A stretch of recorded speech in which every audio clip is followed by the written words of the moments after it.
Minecraft 26.1 is the Tiny Takeover drop, bringing us loads of cute new baby mobs, but also new stone cutting recipes, craftable name tags, and fart trumpets.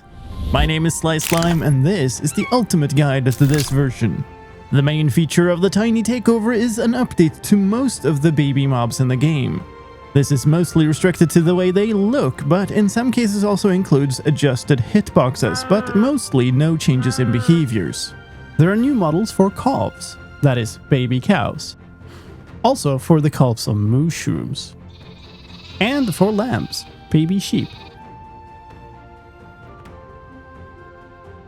Piglets have been updated in this version, and they also have a new set of sounds. There are also new models for foals of horses, donkeys, and mules, along with baby zombie horses and skeleton horses, although those ones still don't spawn in regular survival. There are now also special sounds for foals. The black dot markings of adult horses have been adjusted to fit better with the new ones for babies. Speaking of mounts, there are also new models for cria, baby llamas, as well as for camel calves. Kittens have also been updated, including a new set of kitten sounds.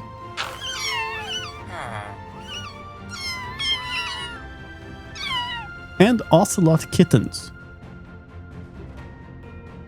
And wolf pups, which also have a new set of sounds.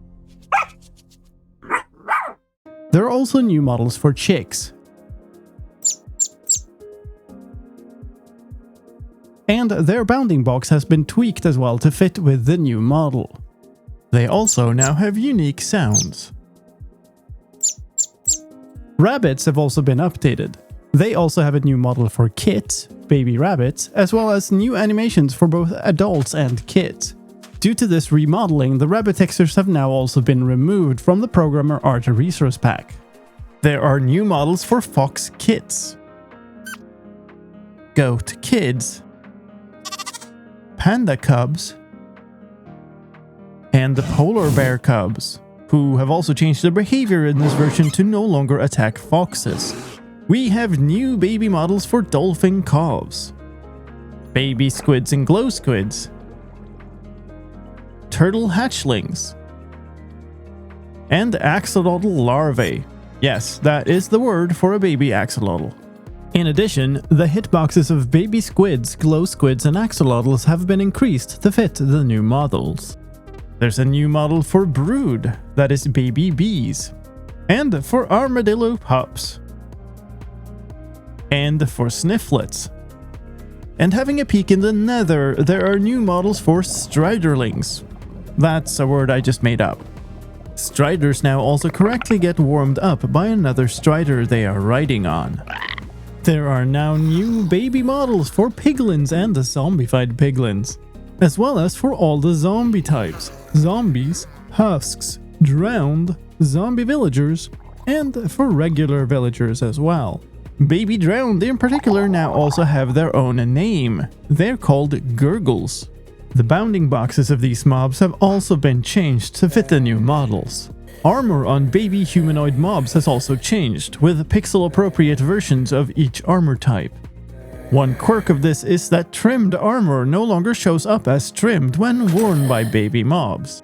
And to wrap up the hostile baby section, there are also new models for baby hoglins and zoglins. There are now also new sound variants for cats, chickens, cows, and pigs. Compared to the sound variants of wolves, there are only a couple for each of the new types. The old sound variants are all now called classic. There's a new cat sound variant called royal. The new sound variant of chickens is called picky.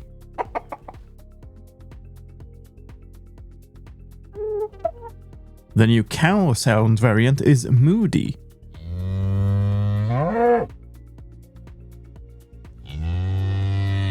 And the pigs have two new sound variants, mini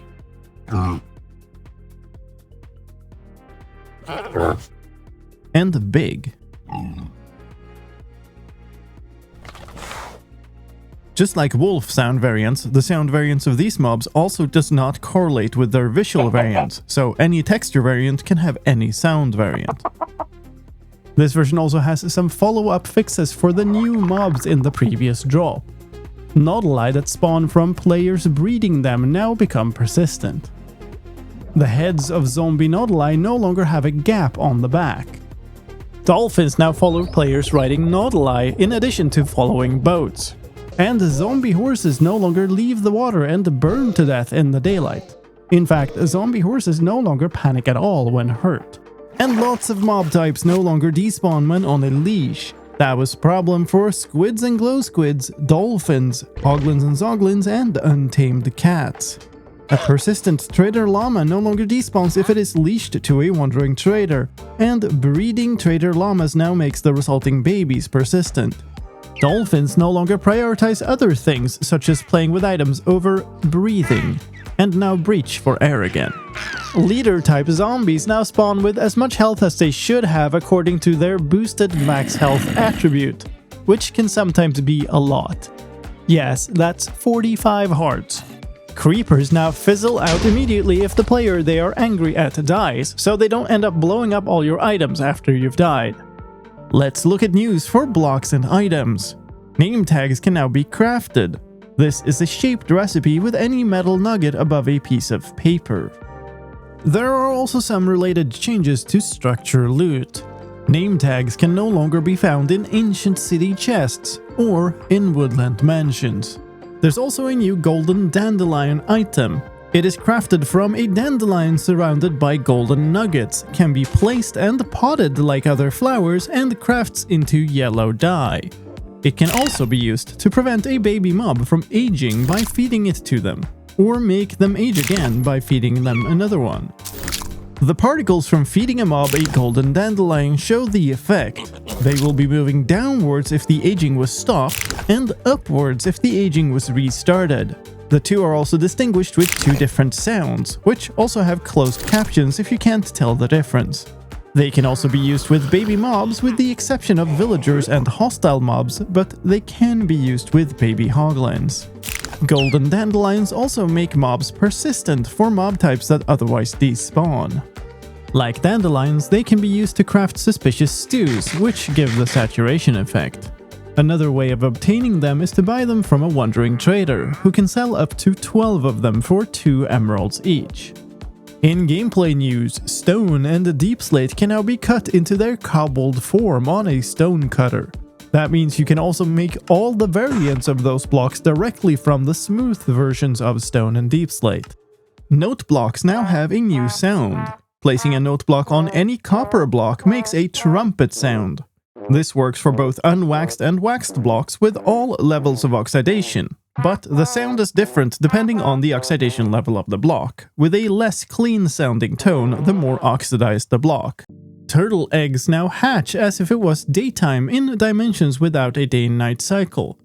And pointed dripstone now grows with a waterlogged block 2 blocks above it, not only pure water.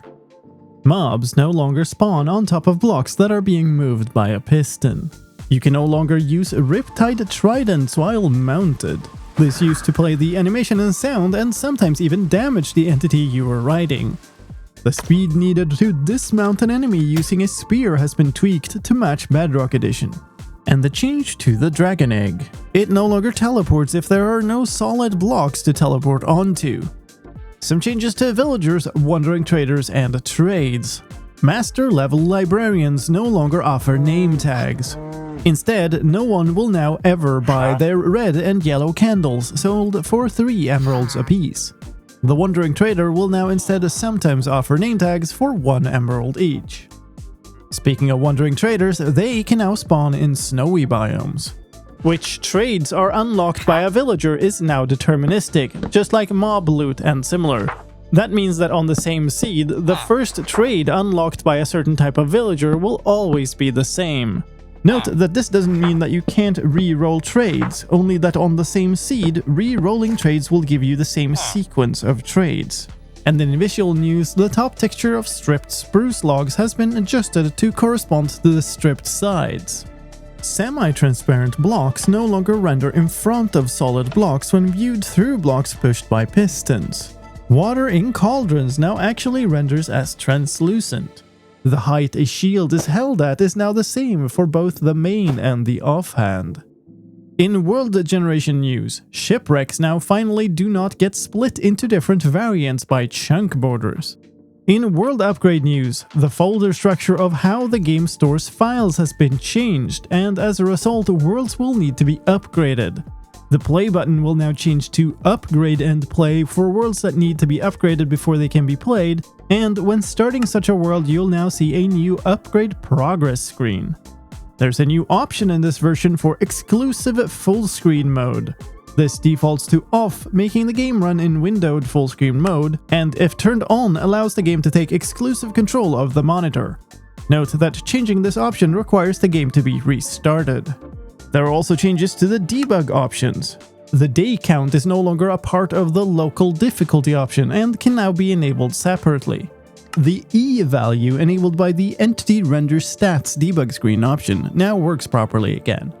And speaking of debug rendering, there are some new settings related to the looking at debug options. The base modes no longer show all the tags of the thing that's being looked at, and instead there are now separate toggles to see all the tags. There's also a new light map debug mode activated by using F3 and 4 at the same time. That is F3 and the number 4, not F4. And also a couple of new debug screen entries for performance called Detailed Memory and Sound Cache.